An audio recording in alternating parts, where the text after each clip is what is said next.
জামায়াত কিংবা বিএনপি এককভাবে আগামীর বাংলাদেশকে নেতৃত্ব দিতে পারবে না।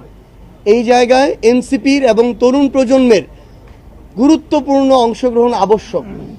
আমরা এটাও মনে করি দুর্নীতি, চাঁদাবাজি সহ সকল অপকর্মের বিরুদ্ধে বাংলাদেশের মানুষের যে জন আকাঙ্ক্ষা, সেই জন আকাঙ্ক্ষার বিরুদ্ধেও এই তরুণ প্রজন্মের নেতৃত্বে যে রাজনৈতিক দল এনসিপি ছাড়া ওই দুর্নীতি এবং চাঁদাবাজির বিরুদ্ধেও যে আগামীর যে লড়াই, সেই লড়াইয়ে জামাত এবং বিএনপি এককভাবে নেতৃত্ব দিতে পারবে না।